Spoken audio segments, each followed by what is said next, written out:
Chargers. Touchdown, UCLA. With USC great and NFL stud, Frostee Rucker. The Trojans back in front. And LAFB founder Ryan Dyrud on the Believe Podcast Network and LAFBnetwork.com. This is your destination for Los Angeles football. What is up, Los Angeles? Welcome in to the LA Football Podcast here on the LA Football Network, always on the Believe Podcast Network. And now you can hear us every Friday evening at 5 on AM the Mightier 1090. How's everyone doing? I would say overall great weekend. Trojans lost, but some good news came out of that, which we are going to get to. Rough game on Saturday, redemption on Monday, and hope is restored moving forward. So we're going to get all into that. Chargers win in Washington in non-Chargers fashion. From what we've seen the Chargers do in the past, they did not do on Sunday, which was exciting about this new regime, this new team. And I think that's why I've been so excited about the Brandon Staley hire and why I thought this culture would change around this organization.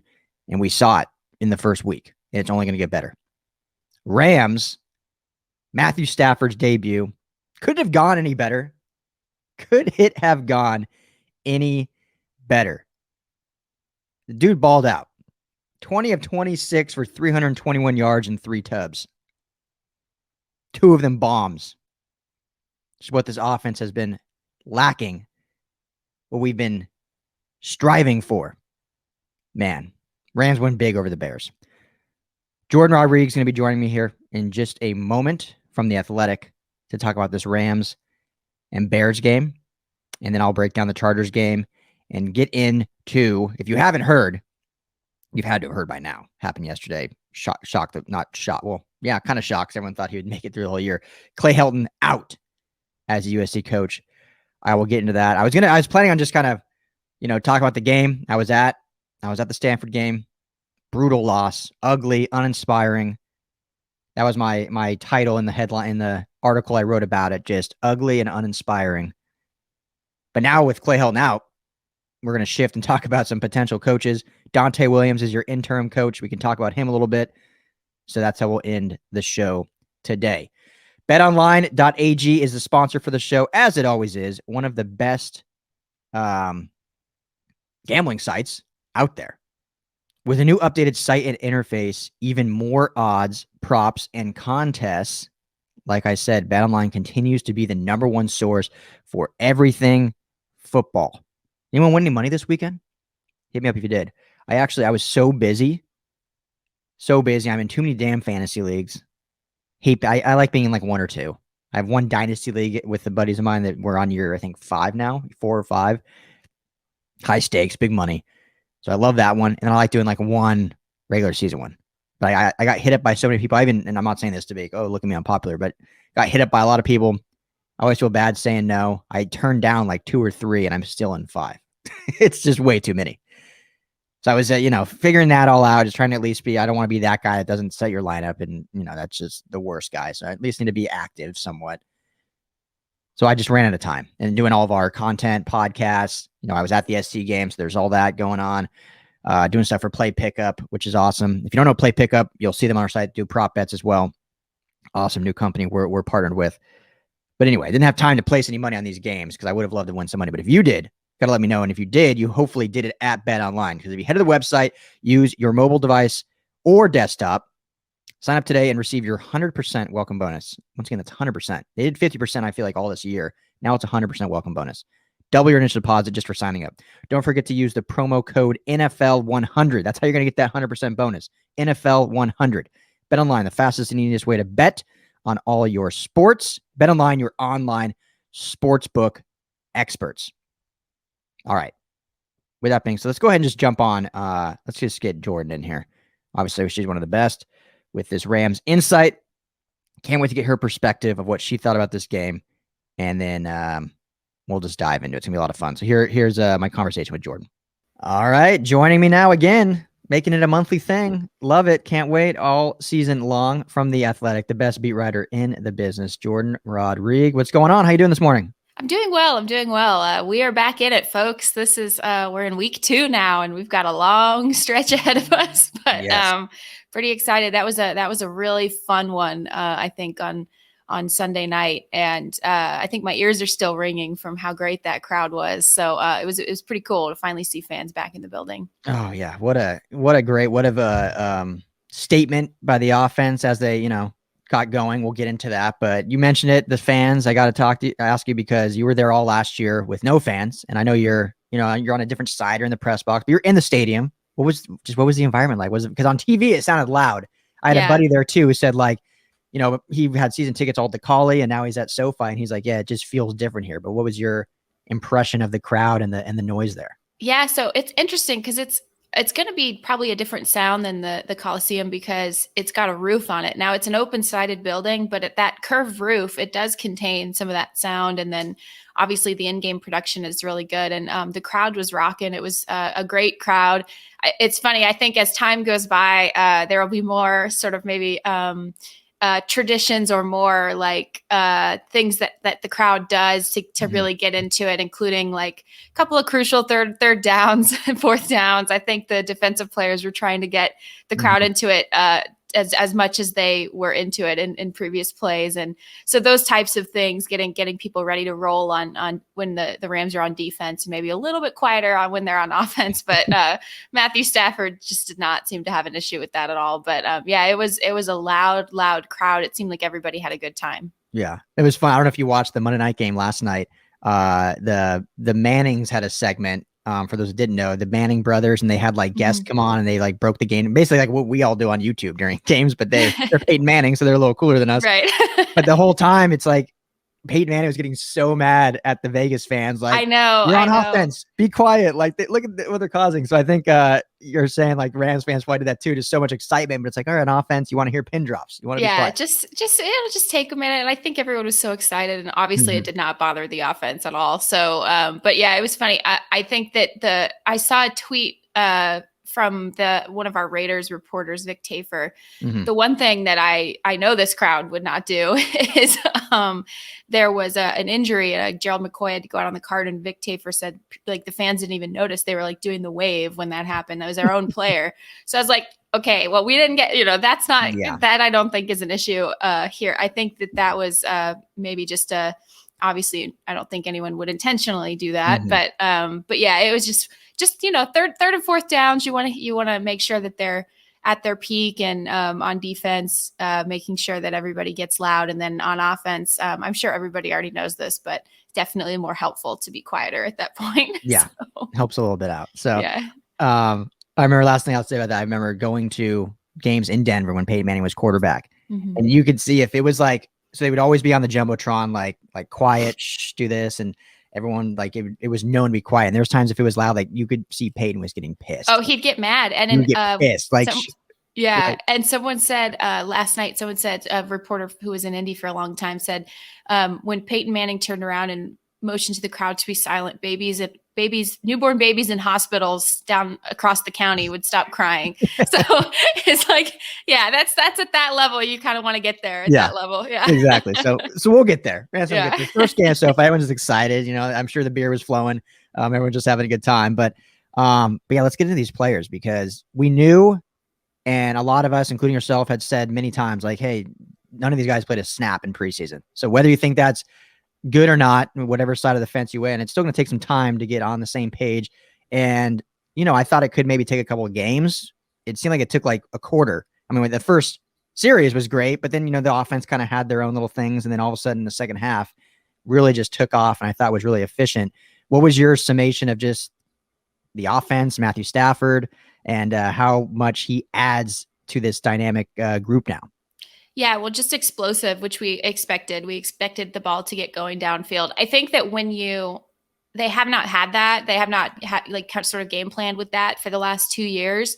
So that changes kind of the rhythm and the flow of things. And when you're not doing it live, but for that day, you do have to kind of get used to getting back into a rhythm. And so I think they want to make sure that they're, they can throw the ball all day with Matthew Stafford, clearly, and they don't necessarily need to establish the run to score these points if you can have the explosive pass downfield. But in a standard game over the course of a long season, they're going to want to have some sort of substance underneath that style via a little bit of the run, getting a little bit more of that run balance in. But in this case, it worked out for them that they didn't necessarily have to have that established. It resets some of the rhythm and the things that you do during the meat of the first quarter, during the meat of the second quarter, and when they were stalling a little bit on certain drives, had some issues in the red zone. So those types of things, like, that was what I was expecting. I don't think that it was ever going to be like a perfect game, although Matthew Stafford pretty much played a perfect game. But at the same time, I think they want to even let him throw a little bit more than he did. He only threw the ball 26 times. And then I definitely think they want to run the ball a little bit more than they did. But when you have those explosives, you're getting looks that allow you to make those explosives happen through the air. You got to take them, and you're going to with Matthew Stafford. You're going to be aggressive, and then it's on the rest of the team to adjust. So it sets up some things, as great as they are, and certainly were one of the main reasons the Rams won that game. But at the same time, they do set up certain other scenarios. Like everything in football has a ripple effect. So on the one hand, your defense is getting back on the field really quickly. On the other hand, you're not establishing the run, so you're maybe not controlling the clock as much as you want to. So I think in the future, you're going to see a little bit more of a balance. I think they wanted to come out and be really, really aggressive, but I think you're going to see a little bit more of a balance, a little bit more when you have a quarterback like Matthew Stafford. You can pick your shots in that regard, where you can be mean with the clock to the other team. You can be mean in terms of sustaining those longer drives when you do have a quarterback like that. When you establish your run game, you could also give your defense a little bit of a break, I think. That would be good. But I'm definitely not knocking the explosive plays, because man, those were exciting. And especially that one to Cooper Kupp. Watch them work on that through camp, and that's a play that I don't know that there's an answer for that play. So I would expect that they use that a couple more times down the stretch. Yeah. I mean, we saw it all through camp, and I think what's most exciting for me in seeing these explosive plays is we all anticipated it being Deshaun Jackson or Tutu Atwell having them. And then say we get Cooper Kupp and Van Jefferson with the big deep one. So it just shows that they can hit you from anywhere with any of these receivers. It's almost like a lack of a deep threat wasn't the issue. Yeah. Right. Yeah. Well, and I was going to say, when we had you on last year, you talked about how the plays were there. I mean, they were still drawing them up. There was times there were receivers open and Jared just didn't take them for whatever reason. And now we know Matt Stafford, he's not going to be shy. He's going to take those opportunities and obviously put the ball where it needs to go. And when you're wide open, it helps too. But it's exciting to see that they'll actually take them, and then the opportunity arises and it'll get utilized. So what's funny to me, and we talk all the time, Pro Football Focus, I love their statistics. It helps for people like us to be able to look into and see how they judge. Matthew Stafford, they had rated as the 11th quarterback. I don't know how you get much damn better than what he did. Every completion, I think his completion average was like 13.4, 3 touchdowns, no picks, 20-26. Like, how do you get any better than that? I know there's a lot of good quarterbacks that played this weekend, but 11th? Yeah, I don't know. I have no idea. Like, to me, it looked pretty damn good. So yeah. I don't know. I'm not sure I'm not sure they would want much more from him than what he did. So yeah. I guess that's fine. Metrics in that regard that's all fine and dandy. But in terms of the Rams' own measurements, I feel like they're probably not going to want much better from him than what he was able to do. I think they had a lot of fun out there for sure. Oh yeah, I don't know how to. I always like to look just out of curiosity, and I like to do it on a segment. I'm like 11th. Like there's guys in front of him that had like multiple interceptions. I don't get. So it is what it is. But yeah, fantastic game from him. It's just fun to see him. I mean, him and Sean McVay, the chemistry and just how much fun they're having. You can just tell it's already a good marriage, and it helps when you go out and win. Let's talk about the defense a little bit, because I know some people were concerned. They're giving up long drives, but they ended up on the scoreboard. They didn't give up a lot of points. They on that opening drive, that kind of bend but don't break, get the interception in the end zone with David Long. What was your summation of the defense? Because obviously, Raheem Morris coming in, he's taking some of these concepts from Brandon Staley, adding in his own wrinkles. So there's still going to be some learning curve, I guess, in a way, not too much, but Is there any concern from you, or is it more just, game one jitters and they'll get rolling here soon? I'm glad you asked me about this because I have a bit of a rant to go on. Good. My first point that I want to say, someone actually came to me in my comment section in my column, The Pile, over on theathletic.com, and was like, well, I'm concerned because they didn't force any punts. And I was like, the Bears went for it on 4th down multiple times and they were stopped every single time. Yeah. What I'd rather have a turnover on downs than a punt. What do you mean you're upset that they didn't force a punt? Like they had 4th down stops, which internally the Rams count as takeaways. So I guess I don't know what the issue is there. So for me, okay, so this defense is built to present lighter boxes. They did so at like a 79% rate. Second highest in the league over the game. That means 6 or less defenders in the box, and often it's less for the Rams. They even had like four guys in the box at one point. Sometimes they were playing with only 2 down interior linemen, and they really prefer these 5-1 fronts that Brandon Staley sort of trended toward, and that's his sort of little wrinkle on that Vic Fangio front. So they're playing that still, which means they're playing gap and a half against the run, which means that it looks like you can run the ball on them. That's the point. They want you to run the ball on them because they believe that they will stop you well enough to set up and force adverse passing downs. And then at that point, you are in trouble because you cannot pass against this defense. So because of the way they play from depth, the way that they're just very, very good at what they do, the way that they rotate post snap, you just cannot pass against these guys. So unless you want to do like a check down, which nobody wants to do, 15 check downs. So the thing is that first explosive run, that was the problem, right? That 41-yard explosive run by David Montgomery, that was the issue, because if you take away that one run, which they're not supposed to be allowing, so that's my criticism of them is allowing that one explosive run. They're averaging like 3.4 yards against per carry, which is even under that sweet spot that they want to be in order to set up adverse passing downs and then contain in that way.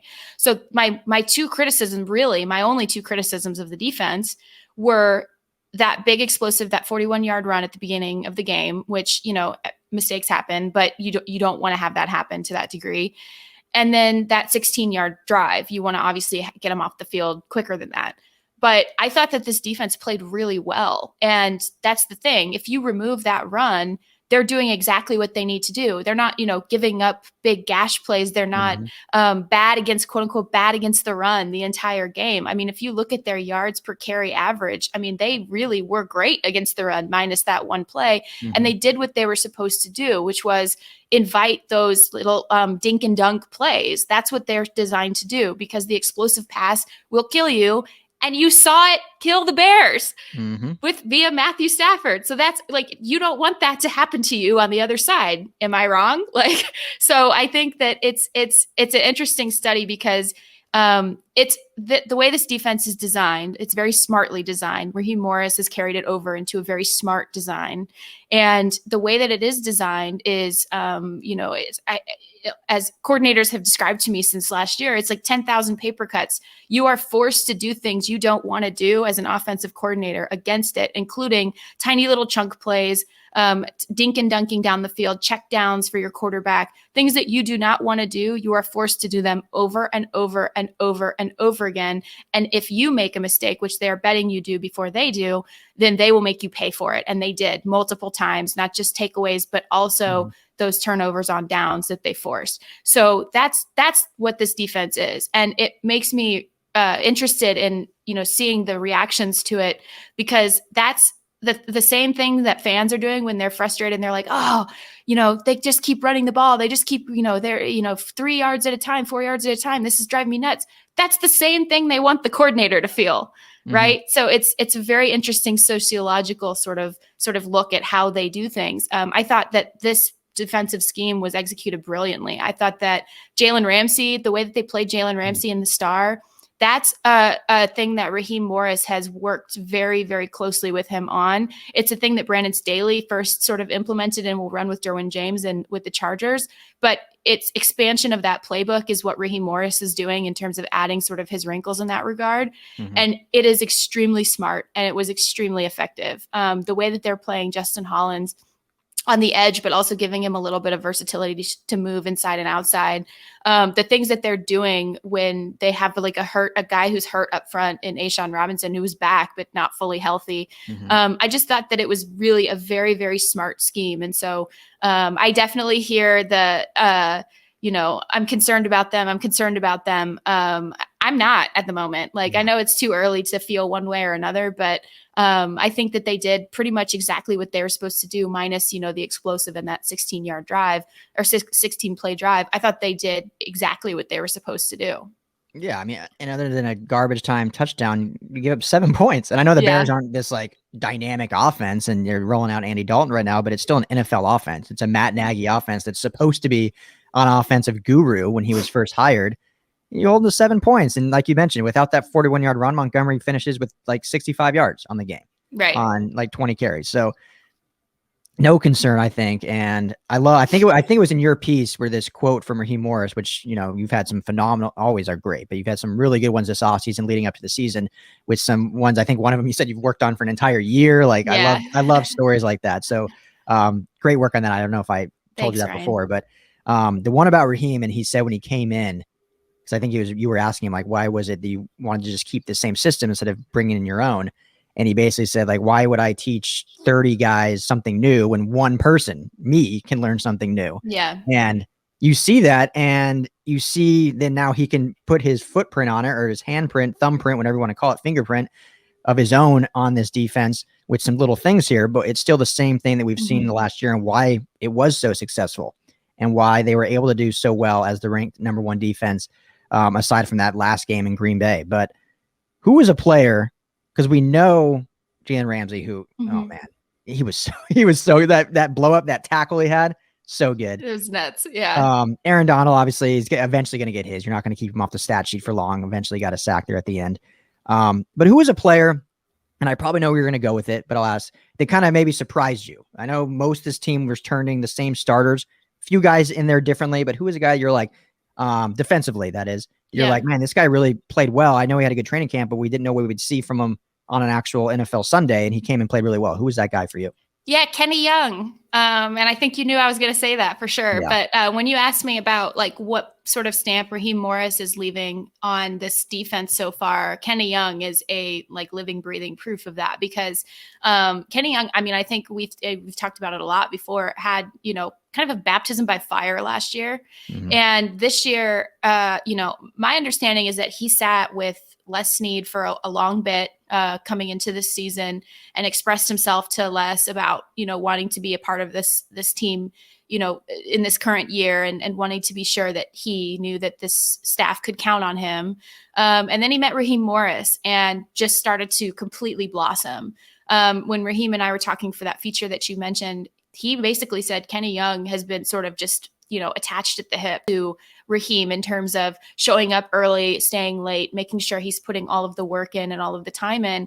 And it shows. I mean, he's really started to come into his own, growing into his shoes a little bit more, as Raheem puts it.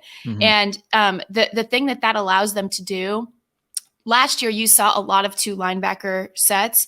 They'd play in, maybe a 6-2, or they'd play in some of those lighter boxes, but they'd still have the 2 linebackers behind. Well, that's not what they want to do, preferably. They'd like to play with a linebacker who not only can get downhill when needed and sort of fill that gap space when needed, but also can move laterally, move horizontally in terms of containing those edges and coming in to help when needed. And they want Kenny Young to be that guy, and I think he looked like that guy on Sunday night. I think that when you have a guy who can man that one, quote unquote, in the 5-1, you have something really special, because you can then fill up the back end with defensive backs, because again, the coverage of this defense dictates the front instead of the other way around. And it's built to stop the pass first and foremost. And so when you're able to do that with Kenny Young, which they were on Sunday, and then he also makes plays to boot, to me, that just shows continued progress, continued growth. And to me, that also is a firsthand sort of display of the kind of work and the kind of coaching that Raheem Morris does. in terms of trying to get the best out of players that maybe are a little under the radar, trying to get the best of players who maybe have had, some adversity in the past or some stigma in the past about maybe not making plays. Establishing himself as a playmaker early on, I think was really important for Kenny to do. And I'm happy to see it. He's a great guy. His teammates love him. So was happy to see him come away with a couple big plays on Sunday. Absolutely. And I love his story, obviously being a UCLA product, but when he was traded back to the Rams, and the Rams obviously knew what they wanted in him and what they saw the potential there, but for fans, I'm sure, it almost felt like a throw-in. Like it was like, all right, it felt like that draft day moment. Like, I want your picks and I want David goddamn Putney. Like they were just like, give me Kenny Young, throw him in there. And now here he is, the starting linebacker, and because he earned it, not because they had to give it to him, or they just didn't have depth, because they had 5 guys that probably could have started in those 2 spots, and making him the starter that no one really picked him to be the starter this year. So super excited to see his development, his growth, his continued strive on this defense. The other guy, and then we'll get you out here on this, the other guy that I thought had a great game, and I love his story also, is Justin Hollins, who, waived by the Broncos just because they have such depth at the edge position. And then obviously the relationship there with Vic Fangio and Brandon Staley, who was with the Rams at the time. And I'm sure that had to go into them claiming him. And now he's the starter outside of Leonard Floyd. I thought he played well in this game, and you can just see his length and his size is something that Raheem Morris probably covets. But what was your thoughts on him? And then I'll get you out of here on that. Yeah, I love the way that he plays. And I think they're trying to do some things. They're using him as sort of a problem solve piece too, because opposite Leonard, they did not really have much of a consistent answer last year at that other edge position, and teams would sort of capitalize on that. You saw sometimes when the 49ers would try to stretch them wide, they would go in that direction. Other teams would try to do that. But I don't think you can do that very well. Not, first of all, with Justin Hollins on that side, containing the way that he can, and then also getting pressure. But also Jalen Ramsey lining up outside of his right shoulder at times as well. I mean, that's crazy. Like, do not run the ball that way. Yeah, good luck. No, and then you can't run it the other way, because then it's Leonard and Aaron Donald on the other side. Yeah. Like, good God, like that's just terrifying to me. But yeah, he's really stepped up for them, and I think that one of the things that goes underrated about players is like not necessarily if they're creating all the pressure themselves, like we see Aaron Donald do over and over again. Are you in the right place for your teammate to sort of help clean up what your teammate begins? And that's what playing alongside Aaron Donald does. And what you have to learn to get very, very good at is capitalizing off of opportunities that are when they're forced by that interior pressure, or when something changes. And Aaron Donald pretty much has rush autonomy. So getting that feel for how he does what he does, and then being where you need to be around it, that's an underrated quality that they expect from their outside linebackers. And I think Justin Hollins displayed that really nicely so far. Yeah, it's almost like that hockey vibe where an assist is just as good as a goal. I mean, as long as the point gets scored. And a lot of guys take pride in the assist. And so that's what you want to see from this defense too. So exciting win. Just happy football is finally back. It was a long offseason. I mean, it's the same time every year, but it felt really long this offseason. Felt really long this offseason. Felt real long. So we're finally back, Jourdan, in it. Great to see fans there. Rams fans showed out, and excited to see it all season long at the best stadium in the world. So Jourdan, keep up the great work as always. I really appreciate you being willing to come on with me throughout the season. So excited to talk to you again soon. Yeah. But keep up the great work, and we'll be chatting soon. Hopefully we still need to grab that beer soon. I know. Now I've seen some of the tall cans they sell at SoFi, and I'm like, maybe I'll take a quick post game break, a lap just around, and I'll just like use your whole paycheck before I start riding. Maybe I'll just grab one of those with you, and we'll take a lap around, and then that'd be so fun. Yeah. Thanks for having me, Ryan. This is always so much fun, so I really appreciate it. Appreciate the work that you do. Appreciate that. Thanks so much. Enjoy your rest of your week, and I'm sure it's busy, and we'll talk to you again soon. Okay, have a good one. Take care. So I don't know if you guys have heard, but apparently former NBA player Lamar Odom may be returning to national professional basketball in Spain soon. Crazy. Apparently he's going to try out for Pau Gasol's team. He's been taking a new product he owes the credit to, and it's called Balance 7. Balance 7 is a pH balancing alkaline supplement drink. It's like vitamins or supplements in liquid form. So just 1 ounce a day, 3 times a day, and in a week, you'll see the effects. You can see how Balance 7 has helped. And right now, if you go to balance7.com and use the promo code BELIEVE, that's BLEAV, you're going to get $10 off their 32-ounce bottle. Solid promotion right there. The bottle lasts 11 days, which is the perfect amount of time to feel that pH balancing drink go to work. So you should see results in those first 11 days. Again, that's balance, the number 7, balance7.com. Use the code BELIEVE, BLEAV at checkout. Worked for me, worked for Lamar, and it can work for you too. All right, thanks as always to Jourdan Rodrigue of The Athletic. As I mentioned, that's going to be a monthly thing. So we'll have on the show once a month, which is awesome. That's kind of what I want to keep doing with the show is get, I like to think I know a little bit what I'm talking about, but I want to get these beat writers. They're fun to talk to. They have different perspective.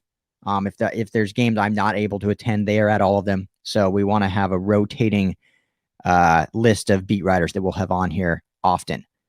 So great win for the Rams. Fantastic. On to the Colts. We'll preview that game into the week. But let's get into this Chargers game. Chargers at Washington. Travel out. Bolt fans showed up, man. Bolt fans showed up. There was a lot of Chargers fans there. It wasn't like, over half, I don't think. But, I mean, for a morning, well, not really morning. I mean, morning for us, but obviously if you're there, it's afternoon. There's a lot of Bolt fans there. It's great to see. Great to see. And, of course, and this is the only thing I'm going to say about fans and stadiums. I feel like I say, I'm like, I never want to talk about it, but then I end up bringing it up because it just drives me crazy because it's just this narrative in LA, but for some reason, no one else. Washington, I mean, their entire upper deck was basically empty. I mean, I would be shocked if this stadium was 75% full. I mean, it was hard to see from just on TV because they don't pan out as much. But from what I could tell, the entire upper deck was basically empty. That's never mentioned. If that happened in LA for a Chargers game, whoo! People would be blowing up about that. Broncos-Giants game. A lot of orange in New York. A lot of Denver fans in New York. Kansas City Browns game. A lot of Browns fans traveled out to Kansas City. A lot of Browns fans. And then you get the Rams-Bears, and one of the first few tweets I see is, going to be more Bears fans than Rams fans? And I'm sure this week, when the Chargers host the Cowboys for their home opener, and I'll just say it, there probably will be 50% Cowboys fans because there's a ton that live here in LA. They don't even have to travel. They've been here. But I just hated how no other stadiums get talked about. All these other games I saw, and you're like, wow, look at all those opposing fans because it's a traveling league now. That's what it is. It's a traveling league. Every fan base, when the schedule comes out, picks 1 or 2 games a year to travel to. And people move a lot more now than they used to 20 years ago. So you have transplants all over. Anyway, let's get to the game. Justin Herbert looked like no regression. It's game 1. We're not going to overreact, but he looked great. Finished as the 4th ranked quarterback, according to Pro Football Focus, which, again, their measurables are always subjective. But, hey, it's not a bad thing to finish. He finished 31 of 47 with a 66% completion percentage, 337 yards, 1 touchdown, did have the 1 interception, which, wasn't totally his fault, but it came at a very poor time as they're driving down the field. But the defense got the ball right back, and we know what happened after that. Or if you don't know what happened, I'll break it down for you real quick. So the end of the fourth quarter, we're getting down, or, midway point of the fourth quarter. Chargers are down, driving. The whole game, their drives were very methodical. You can see this Saints offensive influence already on this team. It's methodical. It's efficient. It's high efficiency plays that they're running. We didn't see a lot of big plays, but that'll come. So right now they're just, they're working on being efficient, managing the clock, doing all that stuff. So that's what we saw all game. Every drive was like a long drive. Opening game was fantastic. The opening scoring drive couldn't have been better scripted. But then in the fourth quarter, driving to go down to take the lead, down 16-13. Basically in the red zone, just outside of it. Throws the ball to the right, ends up getting intercepted. You think, oh, man. There's still time on the clock. The defense can hold, or even if they get a couple first downs, take some timeouts, and we can see a heroic finish. Defense gets the ball right back. Turnover. Fumble. Chargers go in and score. Right Like, put the dagger in. Don't mess around. I think 2 or 3 plays, touchdown to Mike Williams. Great. Kickoff.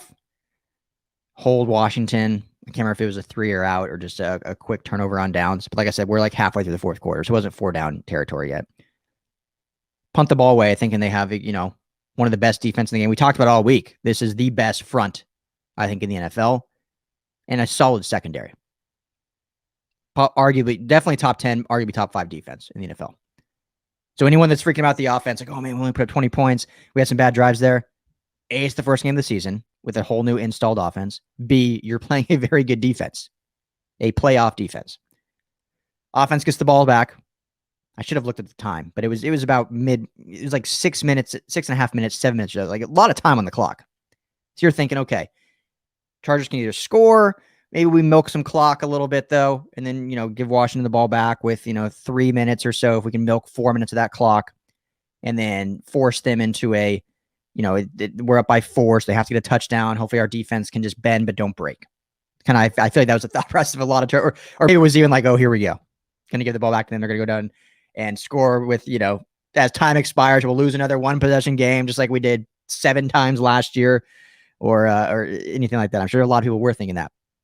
But what did this Chargers team do? What did this Chargers team do? They took that 7 minutes, 6.5, whatever it was, and they milked the hell out of the entire clock. First down, second down, third and short, first down, second down, third and short, first down, third and long. Convert. Like, when you needed a play, who got it for you? Keenan Allen. We know he's a machine. We know he's the best in the business. Brandon Staley said it when he gave out game balls. If you haven't watched his clip, go to Chargers.com, or I think you can find it on their Twitter, but you'll probably have to scroll for a while. We retweeted it also on the LAFB network Twitter, but again, you'll probably have to scroll for a while. So just go to Chargers.com. But awesome speech after the game, giving out game balls. And what he said it best. When you know what's coming at you and you still can't stop it, that's when you know you have a premium player. He was talking about Keenan Allen as he gave him a game ball. Everyone knew on those third and go situations where the ball was going. Everyone. Mike Williams had a very solid day. Jared Cook had some big plays. So it wouldn't be a shocker if they got it, but 95% of the time, you know it was going to be Keenan Allen. And they couldn't stop it. They couldn't stop it. That's a testament to him, how great he is, why I think he's a top 5 receiver. He is finally starting to get the respect he deserves. I think we're past the point of saying he doesn't get any respect, because we've been clamoring for it, and he is finally starting to get talked about in those circles, as he should. But he had some big conversions. So the Chargers keep marching down. Every third down they convert, they milk the entire 7 minutes off, get down in the red zone, and are able to beat victory formation. And in the game 2016. Never gave the ball back. That is the new brand of Charger football. And there's nothing more demoralizing to another team than having 7 minutes left in the game, down by 4, and not able to get the ball back. 7 minutes. Half of a quarter. And you can't get the ball back to give your offense a chance. That's exciting, guys. I mean, if you didn't watch the game and you see the score, you say, oh, cool, we won. Yeah, but yards weren't fantastic. Yeah, we let them drive a lot. No, be excited about the way that game ended. Chargers turn it over. Defense gets it right back on the next play on the turnover. Chargers score on that possession. Defense holds. Chargers get the ball back with half a quarter and run the entire clock out. That's the future of this team, guys. They got a big test coming up this weekend at home for the home opener at SoFi with Dallas, who lost to Tampa but played a very good game in Dak's return from injury. So they're going to be a formidable opponent. As I said, most likely going to be, half and half fans. It's not going to be shocking. I'm sure someone will try to make it a story. Shouldn't be. It's the Cowboys. But big test. But we'll get to that later in the week. Right now, we just got to revel in this one because this was a great win. This is a really solid win against a very good opponent. I know Ryan Fitzpatrick was hurt So I'm sure some detractors will bring that up, but you got to remember this team is still learning, still cohesion, getting that cohesion. I mean, it's a brand new defensive install, brand new offensive install, new special teams. But hey, the special teams didn't cost us anything. Tristan Vizcaino made all his kicks, no missed kicks, extra points and field goals all made. No big plays on special teams. You know, I didn't really have any big returns, nothing game changing. That's improvement. When you can say, when we're not talking about the special teams because nothing really happened, that's a great thing. Like, yeah, we'd love to talk about like big returns or game-winning field goals or that, and like, but you'd rather just not talk about it at all. Let's not bring up special teams because that means nothing bad happened. And we haven't had that in a long time. So that's great. Last thing I want to talk about this game, because we have to talk about the offensive line and Rashawn Slater. The entire offensive line played great, but I want to highlight Rashawn Slater, who played absolutely fantastic. Rookie debut. Year off last year. Didn't play with COVID going on at Northwestern. Took a year off. Drafted. Knew he was going to be good. Highly touted. We were all stoked by it. Has looked good in training camp. Looked good in, well, I didn't really play preseason, but looked good in training camp. You know, had some great matchups with Joey Bosa.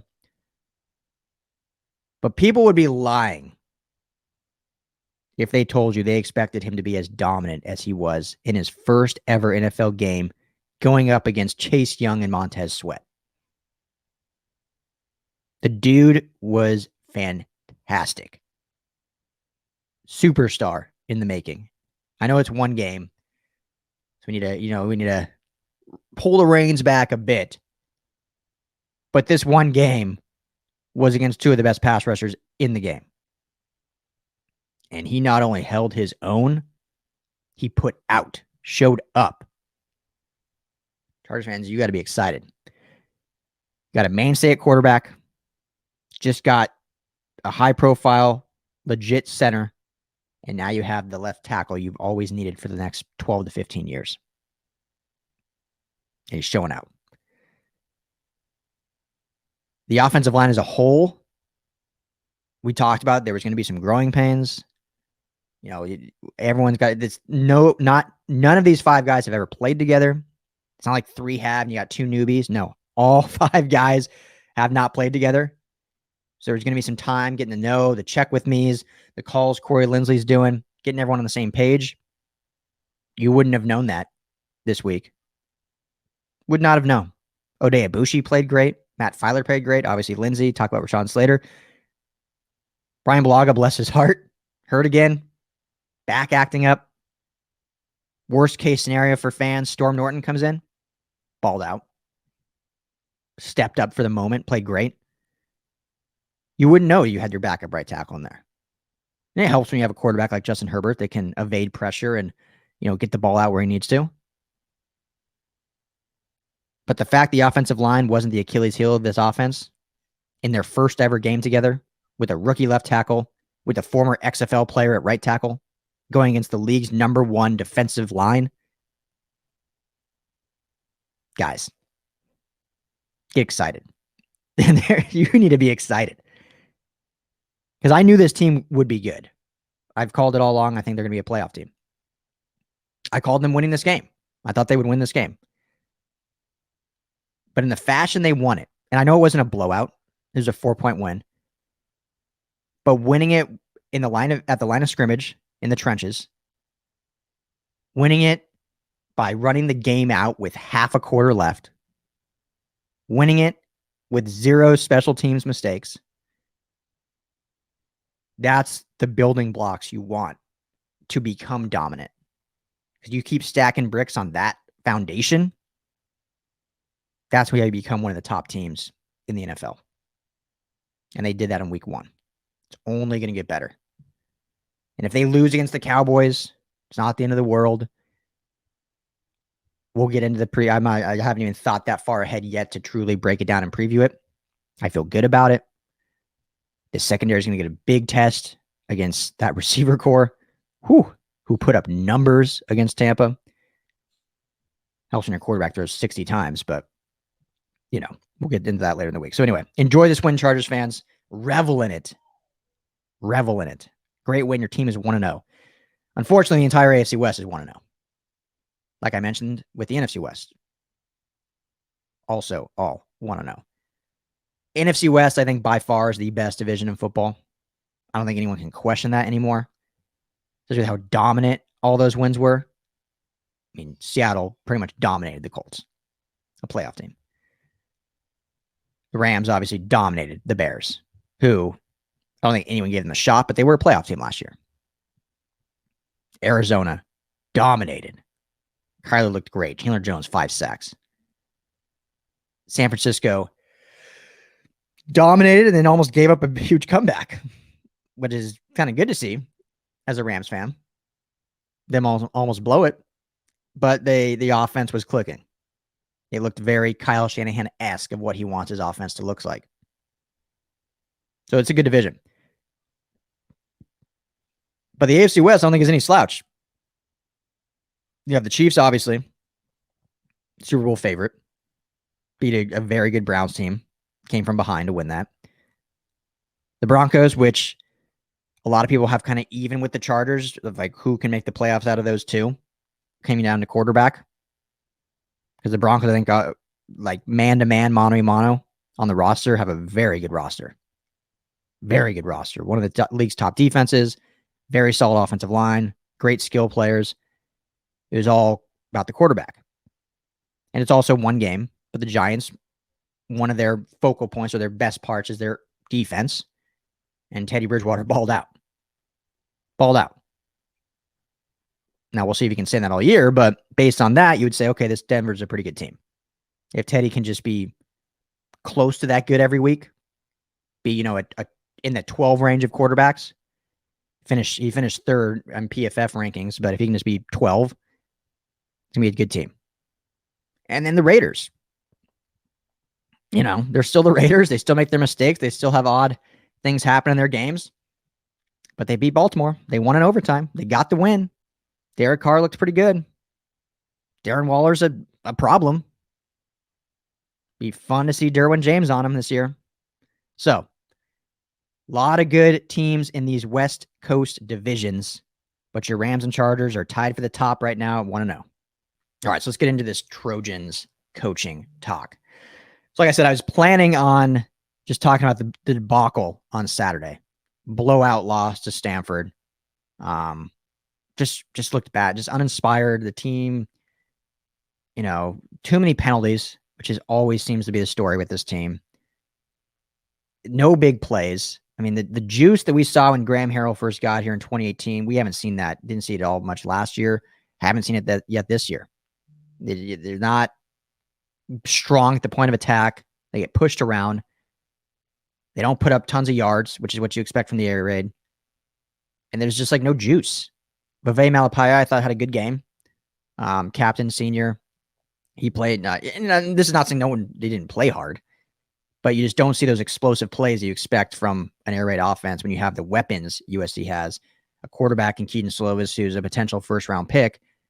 And it's just kind of dink and dump, and it's all predicated on rhythm, and they can never get in a rhythm. Defense gave up too many big plays. It was the opposite. I know they play a style of defense that is very aggressive, in your face, smash mouth.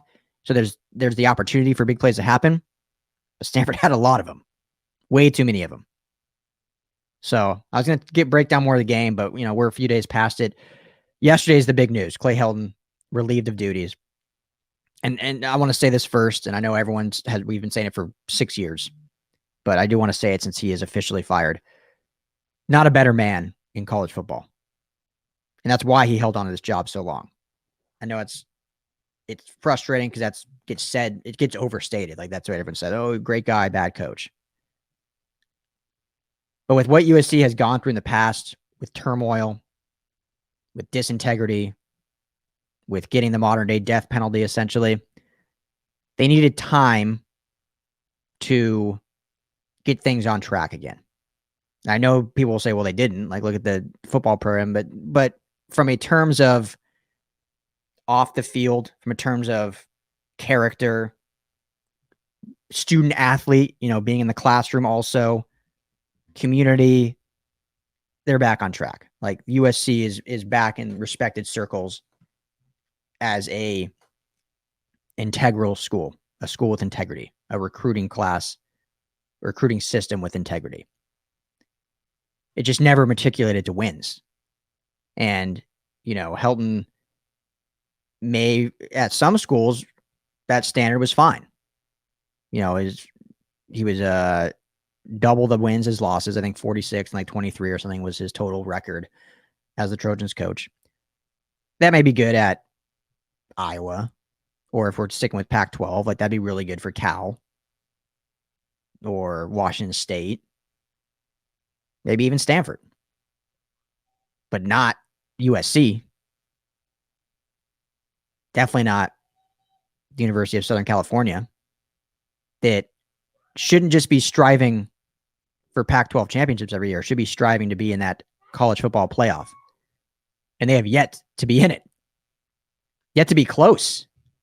They haven't even had like a conversation at the end of the year, like, oh man, they're on the bubble. Does SC get in? Like, they have yet to be close. Their best season came with 3 losses, but they ended up winning the Pac-12, going to the Rose Bowl in that one of the best college football games, I think. I don't know why it doesn't get talked about more, but that Penn State, USC, Sam Darnold, Saquon Barkley showdown at the Rose Bowl, there was a shootout that the Trojans ended up winning. That was kind of his best game and best season. And it was still a 3-loss season with a blowout loss to Alabama to start the year. Blowout loss. So unfortunately, his tenure will go down as a very failed tenure. But you're a coach for USC. You've got a microscope on you. You've got to win. So I'm sure he will go on elsewhere, whether it's as a head coach at a smaller program or as a coordinator, and still have success. Again, when you're a guy of the character and quality he is, you're going to bounce back on your feet. So, hey, we wish nothing but the best for Clay Helton. It was time. It was time for a while. So this is the absolutely right move. It came too late. It should have just came after last season. They should have just started fresh going into 2021. I know they went 5-0 in conference, but they got beat pretty bad by Oregon in that conference championship game. And that should have been enough. It's hard to fire a coach when you go, 5-1 and just lose the last game. It seems knee-jerk. But from everything we knew from the 6 years prior, or the 5 years prior, and then plus last year, the 6th year, that should have been enough to say, you know what, let's go in a different direction. But it's hard too when they just brought in a really good recruiting class, and you're in those living rooms and you're the guy. I get it, but I knew I had a good feeling, and talking to people I know, and especially with Frostee, that he basically had a death sentence this year. That's kind of a harsh way to put it, but without winning like a Rose Bowl game or getting the playoff, like, he wouldn't be back next year. Now, many people thought he would survive this season regardless, but after Saturday's debacle and just the same old song and dance, it was time. And honestly, I think they can still turn this around. So before I get into a couple coaching candidates, I want to talk about Donte Williams. If you don't know Donte Williams at all, Frostee sat down with him one-on-one last year. You can go to our YouTube page. It's under the Take Back the West playlist. And he has a good 30-minute conversation with him. So that's, if you want to get to know him, who he is, where he's from, what he's about, that's a good indicator right there. You can see a face-to-face interview. But one of the top recruiters in the nation, which is why he's brought in, and which is why this recruiting class went from 2020 ranking 77th to the 2021 class ranking 8th or 7th. No disrespect to Clay Helton, but that wasn't him. That's Donte Williams. 100%. Kudos to Clay for bringing him in, adding him to his staff, making sure that he knew his deficiencies and helping correct that. But Donte Williams is the driving force behind this new recruiting upper echelon where they should be. I mean, USC can sell itself, but that's such an old narrative now because every college has something to sell now. 20, 30 years ago, USC sold itself. You say, hey, you want to come play in Hollywood? Look what we can provide you. A, we have the best facilities. We have great football history. You're in LA. Now so many schools can do that. So I hate that. Well, USC just sells itself. No. Look at all the top premier schools. They all have great facilities. They all have awesome sponsorships. They all have cool uniforms. Now with flying, I mean, you're not taking a bus everywhere anymore. You can fly anywhere in the country pretty easily. And now with the new NIL, where players can earn based on advertisements and sponsorships, I mean, you can get that anywhere. And we know from last year, 2020, that the world's gone remote. You can be anywhere in the world and do things now. So I don't like that. The USC sells itself. It is up there with one of the schools that quote unquote sells itself, but that's not it. That's not the only thing. It's like you can just walk into the room and like, oh, University of Southern California is here. They're going there. It's just not anymore. And that's not discredit to USC. I know they haven't been the winning culture, but that's just, even if they were a dominant football program, that wouldn't be the case anymore. It just sells itself. A lot more goes into it. You have to really recruit. And that's what Donte Williams does, and does so well. And that's why its recruiting class turned around so quickly. Now, Howie is a coach. He's a phenomenal cornerback coach. That's what he is for USC. He was the head of recruiting and cornerback coach. Never been a coordinator. So now he will be the head coach. So I really am excited to see what he does for the rest of the season, because I truly believe that he will be given a fair shot. I know Mike Bone in his presser basically said they're looking all over the country. They've got a short list already of names, which I'm going to get to. But I believe they're not going to mess this up like they did with Ed Ogeron, where if Donte Williams finishes the year, let's say they win out, they change the culture a little bit, they look more smash mouth, they fix things on offense, and let's say they win out, go to the Rose Bowl, and depending how other things shake out, even have a shot at the playoff, or at least are in that conversation, or finish, top 15. They may just keep Donte as the guy. I don't think this is he's in, and unless he doesn't want it. He may like being focused on recruiting, coaching his group, and not want to be the head of a major university. I don't know for sure if he wants that. I don't know why he wouldn't. That's kind of what all coaches strive for. But I think he'll get a fair shot. I really do. And it'll be exciting to see how he does and how he's able to turn this team around very quickly as they travel up to Washington State, who, a much lesser team, but it's a conference game. Anyone can beat anyone. It's up in Washington. It's an away game. A lot of turmoil now. They're all thinking about this coaching change and lots going on. So it'll be a true test seeing how he gets this team focused and ready to roll on Saturday against Washington State. But if he can finish out the year strong, I think he'll have a good shot at retaining this job. Because I like Donte Williams a lot. I know my co-host Frostee Rucker loves him. We're going to try to get him on the show here soon. I know right now it's crazy because it literally yesterday was announced. But we'll do our best to get him on, talk about this transition. But if he's not the guy, whether he finishes strong or not, if they decide they want to go out where, and hopefully he'll stick around as a recruiter and stick on the staff, I want to quickly talk about two guys that are my favorite. I know you've seen all the lists that have come out. Bruce Feldman, Pete Thamel, all these college guys have put together a list, which has been the same list for like 3 years.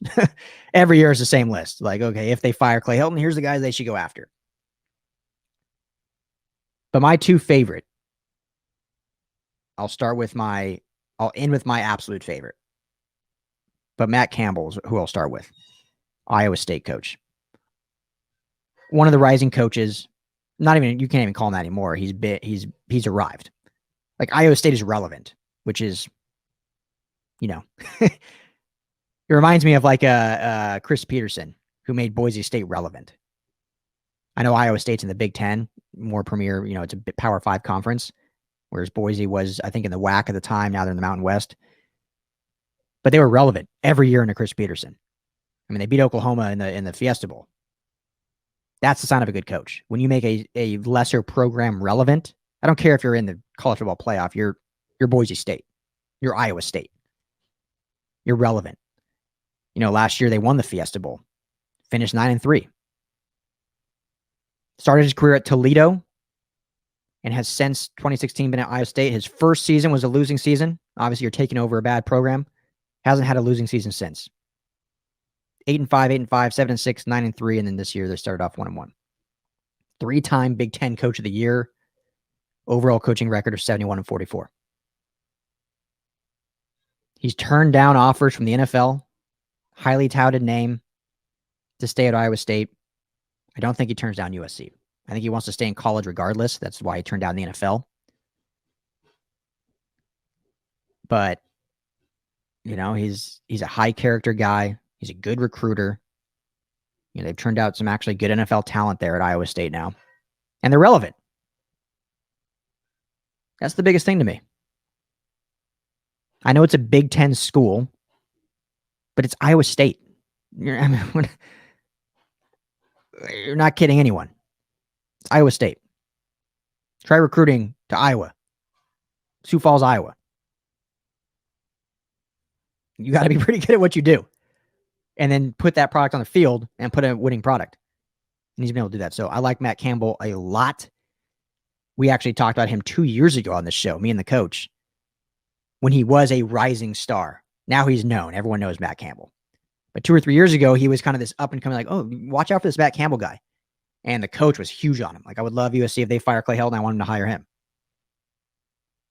And then all of a sudden, the coach knows what he's talking about. All of a sudden, cards rising up the crop, and everyone's like, oh, this Matt Campbell guy, he's going to have a power job here soon. He's not going to be at Iowa State for long. They want to keep him as long as possible, but you're not turning down USC, I don't think. So that's a name to look out for.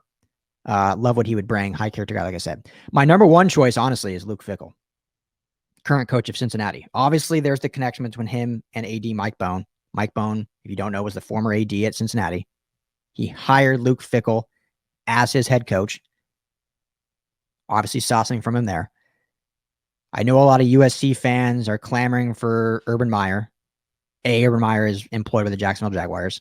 I don't know if I want a guy that would just bail on his team after 1 year to come to my job. I don't know about you, but I'm not for that. I'm not a huge Urban Meyer guy. Anyway, there's, past off the field stuff that I know concern. I know Carol Folt is not high on that at all.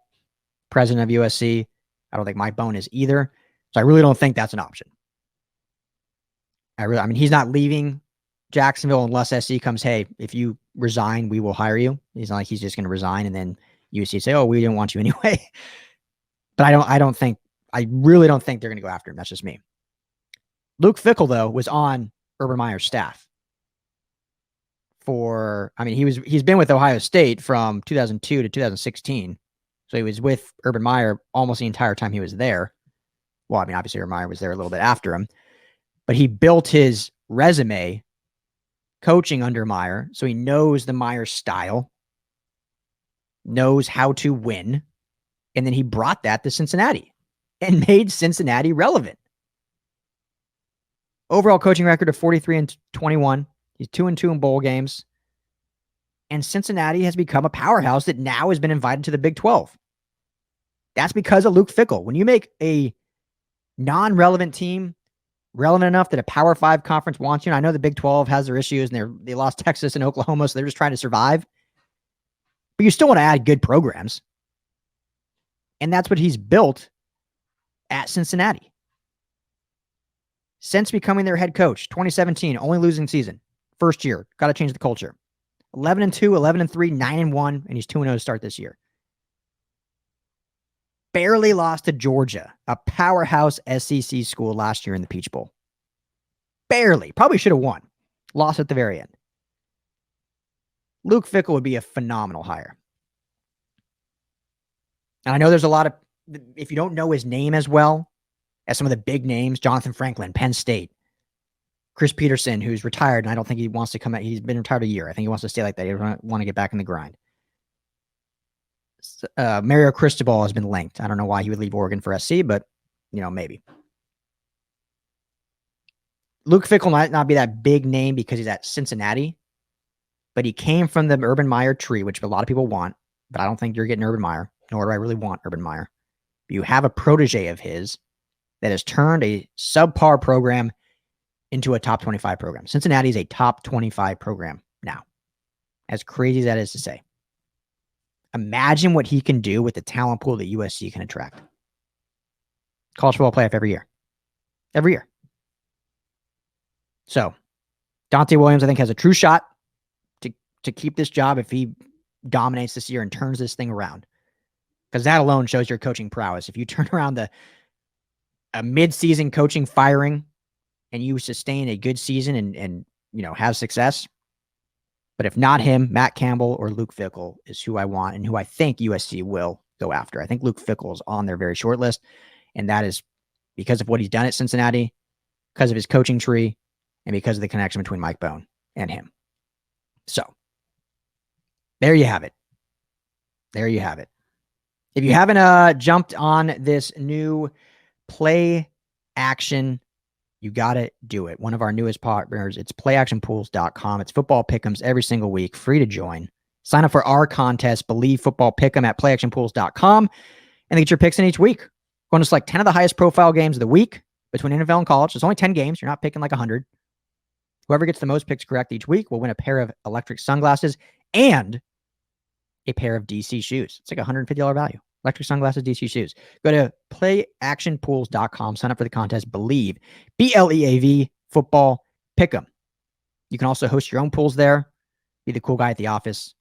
Playactionpools.com. All right, guys, that's going to do it for me, the show today. This is the LA Football Podcast. Great win by the Chargers and Rams. Bad loss by the Trojans. But hey, fans got their wish. Clay Helton out. The new coaching search begins. Time to turn this thing around and get back to prominence for our Trojans.